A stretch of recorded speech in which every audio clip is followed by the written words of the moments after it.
Hello everyone and welcome back to my YouTube channel. So in this episode of my YouTube videos, we are going to be talking about what is PIP in Forex trading. So this is one topic that a lot of people usually get it confused when it comes to Forex trading, especially for beginners traders. So one thing you need to understand is what for you to be able to determine your profit and loss in the Forex market, or in case maybe you execute a trade, PIPs plays what a major role in what determine your profit and loss. If you miss out on the PIPs, calculating your profit and loss is also going to be a mistake. So you have to always make sure you are getting it right when it comes to pips. So you need to pay attention. You need to pay much attention to whatever I'm going to be talking about in this video. So if you are new to this channel, please kindly subscribe to the channel and please kindly give a like to the video too as well. So what is pip in forex trading? So when you talk about pip, it's just an abbreviation, or it's just a short form for what? Percentage in points. So a measure of a change in value of a currency pair. So it's the smallest price movement that a currency pair can make. Okay, when it comes to the real world, we are not going to even consider pips, but in forex trading, we pay much attention to the pips. Okay, just the small price movement, it is very insignificant numbers when it comes to what the real world, but in forex trading, that is what it is going to help us to what determine our profit and loss. We pay much attention to what the smallest price movements. Okay, we pay much attention, particular attention to what the smallest price movement. So when you talk about pips, it's simply what the changes in what price movement. So let's say maybe currently, let's take a currency pair for instance. So a currency pair, example of a currency pair includes GBP USD. So Great Britain pounds, the United States dollar. So let's say maybe if you have one Great Britain pound, for you to exchange it to what the dollar, let's say you need to have what you are going to get in returns, maybe $2 in return. So maybe if you come another time and you want to exchange one Great Britain pound for what a dollar, let's say they are going to give it to you for $3. So the difference from $2, initially they said they are going to give it to us for what $2. If you have £1 and you want to exchange it for dollars, you are going to receive, or you are going to get in returns $2. So if price move from 2 to 3, the differences is what 1.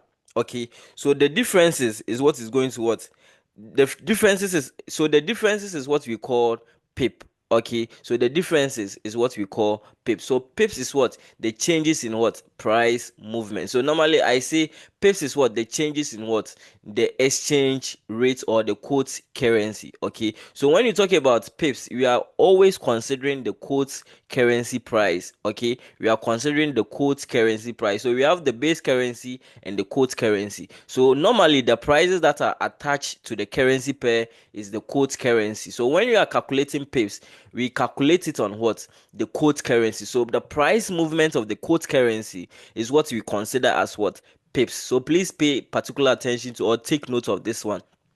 When we are calculating pips, we calculate it on what the quote currency price. Okay, so the changes in the quote currency, that's what we term it as what that is what we term it as what pips.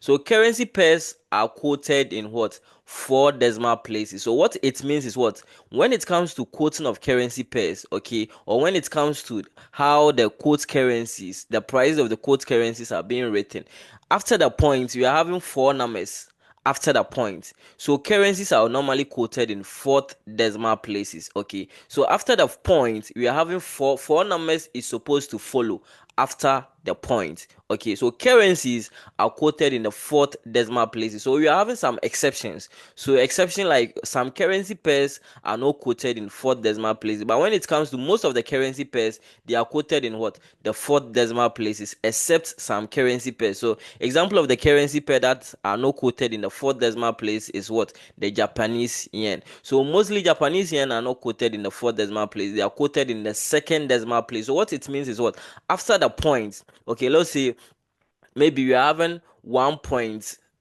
some numbers follows. So after the point we are having 2 numbers are supposed to be followed. Okay, so when you are calculating the pips, you calculate it on what the second number after the point. Okay, the second number after the point. So that's what it means by currency pairs are quoted in the fourth decimal place. So if you are calculating pips, we normally calculate it on the fourth number after the point. Okay, and when it comes to some of the exceptions include Japanese yen. So with Japanese yen, the currency pairs, when it comes to calculation of pips, they are quoted on what? The second decimal place. So please take note of that. So we're having some examples over here. So how to calculate pips. So example one, we're having Euro USD. So let's assume Euro USD moves from 1.1050 to 1.1051. So if you want to determine the pips, okay, so let's say maybe you having 1 euro. If you are buying 1 euro, you are going to get in returns, okay, if you are having 1 euro, okay, let's say maybe you sell 1 euro, you are going to receive, or you are going to get in returns what? 1.1050 USD. And later you come back again and what? You want to sell Euro USD.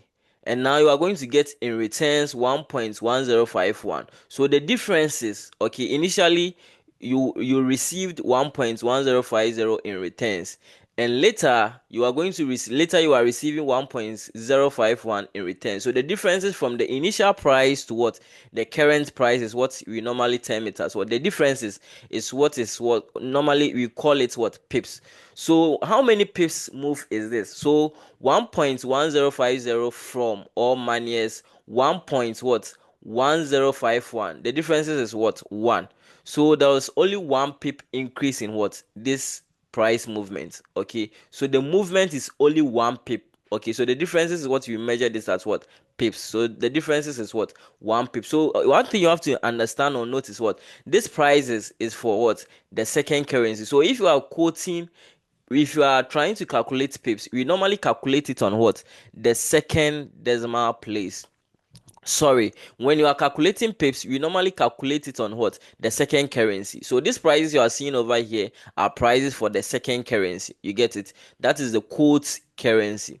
So there is only 1 pip increase or move in what? Price. So price has increased by what? 1 pip. So if you want to calculate your profit and loss, we are going to use this one. So when you get to loss sizes too, you will talk about it. So you normally, if you want to determine your profit and loss, you have to understand pips calculation. You need to understand loss size calculation too as well for you to be able to determine your profit and loss. So if you are trading the forex market or the currency market and you don't understand the calculation of pips, you don't understand calculation of loss sizes, it's going to be very difficult for you to what?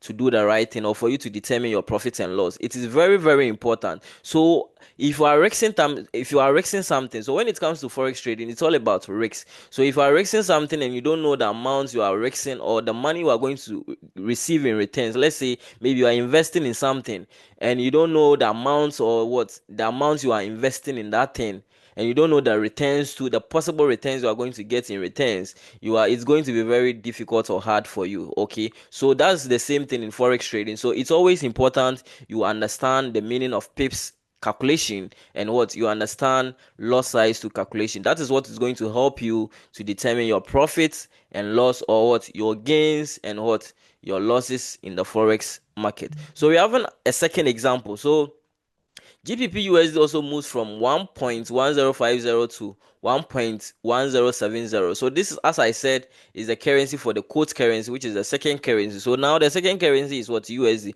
So let's say maybe 1 Great Britain pounds and what?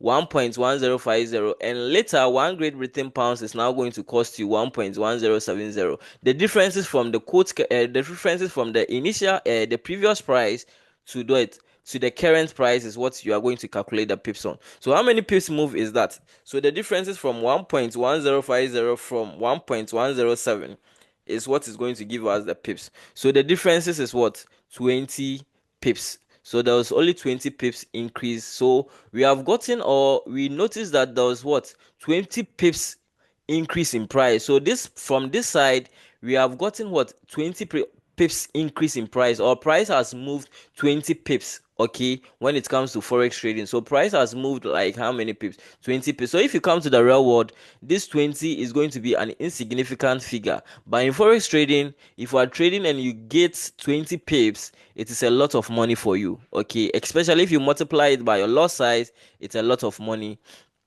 to you. So it's very important. People outside the world are not going to consider 20 pips or what this insignificant price movement. But when it comes to forex trading, we pay attention to this insignificant price changes is what give us the money. So we're having some exceptions. So Japanese yen is one of the exceptions. So Japanese yen, when it comes to Japanese yen currencies or currency pairs, so they are normally quoted on the second decimal place. As we said, aside the Japanese yen currency pairs, all the currency pairs are quoted in what the fourth decimal place, except the Japanese yen. So it's only the Japanese yen that is only quoted on what the second decimal place. So after the point, the two numbers that follows is what we are going to calculate our pips on. Okay, so let's take this example. USD JPY moves from this 138.50 to 138.60. So if you are calculating our pips, you are going to calculate it on the second decimal place. So I've already explained what decimal place is. So after the number, after the point, the numbers that follow, you need to count it on the second number that follows. So the 5 is the first number, the 0 is going to be the second number. So if you are calculating pips, you are going to calculate it on, or you are going to start calculating it from what? The 0, which is the second decimal place. So if you take this one to, for instance, 138.60, what are the two numbers that follows after the point? You're having 0 over here. So if you subtract this one from this one, it is going to give us what? 10 pips.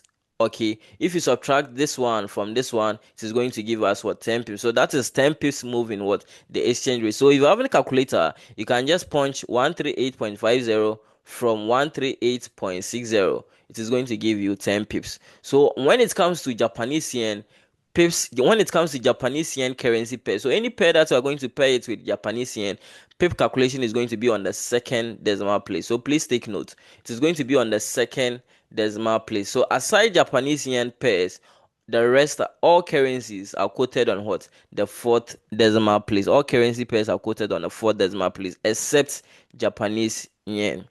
So what is pipette, or some people call it pipette, but what is pipette in forex trading? So it's a fractional pip representing 1/10 of a pip.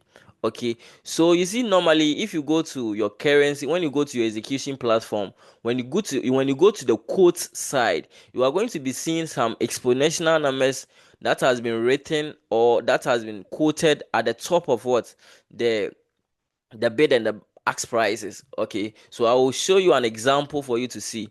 So those numbers are what you call pipette. But when it comes to forex trading, when you are trying to calculate our returns, the gains and the losses, we don't normally use them. We normally use the pip. Okay, so with the pipette, we don't normally use it, but it's always important you understand it. As a forex trader, it is very important you understand it. So it is used to measure even smaller price movement. So pipette is just very small. You see, pip is just insignificant. So how come pipette? Pipette is very small when it comes to forex trading. So the fifth decimal place in a currency pair. So that is the fifth decimal places. Okay, so currency after the point, the fifth number is what we calculate pipette on. Okay, so when it comes to JPY pairs too, it is calculated on what? The third decimal place. So after the point, the third numbers that follows is what we calculate what? Pipette on. Okay, so we're having some examples. So example includes what? USD moves. So let's take this example. Euro USD moves from 1.10547 to 1.10552. So what's the differences? So the difference is what? We are going to, if you are trying to calculate the pipette, you are going to calculate it on what? The fifth number after the point. So what is the fifth number after the point? It is 7. And when it comes to this price too, it is 2. So 7 minus 2 is what is going to give us our pipette. So we are going to be having 5 pipettes. So 1.10552 minus 1.10547, it is going to give us what? 0.00. So because I said we are going to calculate it on what? The fifth decimal place. So after the point, the fifth number is what you are going to calculate the pipette on. So that means that the price moved by this one is what? 5 pipette. So USD JPY moved from this one, and let's say example USD JPY. When it comes to the USD JPY, I said we are going to calculate it on what? The third decimal place. So after the point, the third number that follows 1, 2, 3. So the third number is going to be 3, and the third number over this price too is going to be 6. So 6 minus 3 is going to give us 3. So calculating the pipette is going to be what? 3 pipette. You get it? So it's very simple. So this is how you normally calculate pips in what?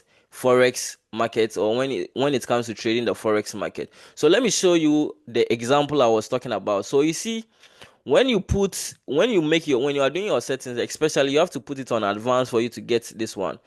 So when you put it on a normal mode, you are not going to get the pipette because it's normally not important. So if you come to this side, this is the pipette. So the exponential number, okay, the exponential number is what is called pipette. So you see AUD it is quoted on what? The fourth decimal place, because you normally consider the fourth number. That is why it has been written over here. But if you see the exponential number, you don't normally pay attention to that when it comes to Forex trading. So we only consider what?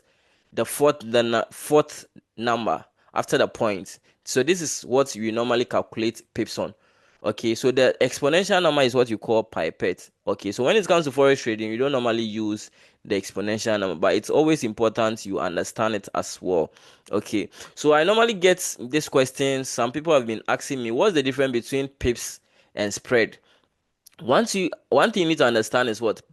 When it comes to spread are the charges, okay, that you incur when you execute a trade. So the expenses you are going to incur when you execute a trade. So the expenses you are going to pay to your brokers before you'll be allowed to execute a trade, that is what you call pips. But that is what you call spread. But when it comes to pips is what? The movement in price changes. That is what is going to help you to determine your profit and loss, okay. That is what is going to help you to determine your profit and loss. But when it comes to calculation of the spread, you are going to use pips to determine the spread, because the differences between the bid price and the ask price, the differences is going to be what? Maybe 2 pips, okay. So the 2 pips, you are going to multiply it by your lot size to give you what? The amount you are going to incur, or the amount you are going to what? Spend on what? Executing a trade. But when it comes to pips is what? The changes in price movement. Okay, so understand this. Spread, it's an expenses, or it's what? An amount of money you are going to pay to execute a trade. But when it comes to pips, it's just the movement in price changes. Okay, so I'll make an example. I'm going to do some examples. So let's move to an example. So let me give you an example of a pip calculation. So this is a live market.